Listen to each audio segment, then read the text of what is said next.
JJP राष्ट्रीय अध्यक्ष की रिहाई से संगठन को मिलेगी और मजबूती।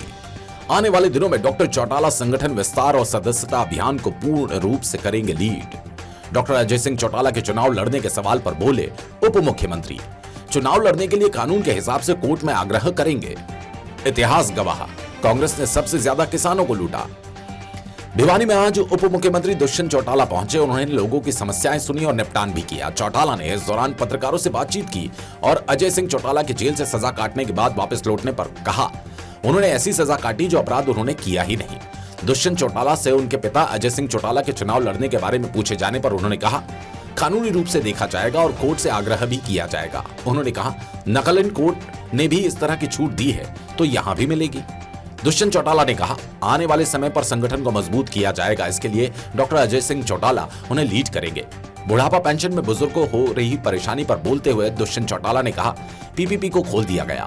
जिस पर किसी को भी दिक्कत है वे अपने पास ही सीएससी सेंटर जाकर ठीक करवा सकते हैं। 24 घंटे में सरकार उसे ठीक करेगी। उन्होंने कहा ये 2 लाख रुपए तक की शर्त कांग्रेस सरकार के समय की है। भिवानी से सोमवीर शर्मा की रिपोर्ट।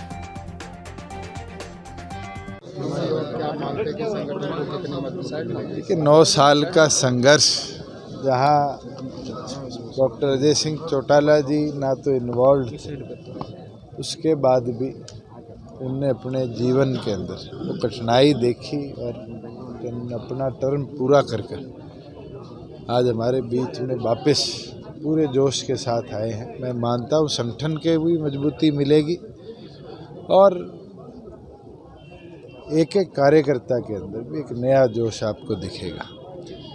और आने वाले दिनों के अंदर जो हम संगठन विस्तार और मेंबरशिप अभियान चला रहे हैं उसको डॉक्टर साहब पूरी तौर पर लीड करने का भी काम करेंगे। सबको एक सपना कह सकते हैं कि ये सपना है सबका, इच्छा है सबकी कि डॉक्टर साहब 2024 के चुनाव में लोकसभा या विधानसभा चुनाव में मैदान में उतर पाएंगे या नहीं। देखो वो तो जो लीगैलिटीज़ है उन्होंने स्वयं भी कह दिया कि हम आगरे कोर्ट से भी करेंगे और जैसे एग्जेम्पशन नागालैंड में मिली थी जैसे ही मिलेगी बिल्कुल हमारे नेता हैं और लीड हमें वही करेंगे। उम्मीद करें 2024 में चुनावी मैदान में होंगे जैसे बिल्कुल हम तो ये उम्मीद कर सकते हैं कि कोर्ट हमें रिलैक्सेशन दे और रिलैक्सेशन मिलते ही वो जो उनका कार्य क्षेत्र है उनकी कर्म भूमि है उसको मजबूती से और ताकत के साथ आगे ले जाना। जो बुढ़ापा पेंशन है उसको लेकर काफ़ी सवाल उठ रहे हैं, समय पर नहीं मिलती। देखो कई चीज़ें पीपीपी के साथ लिंक करने से बुढ़ापा पेंशन के अंदर कई अड़चनें आई है।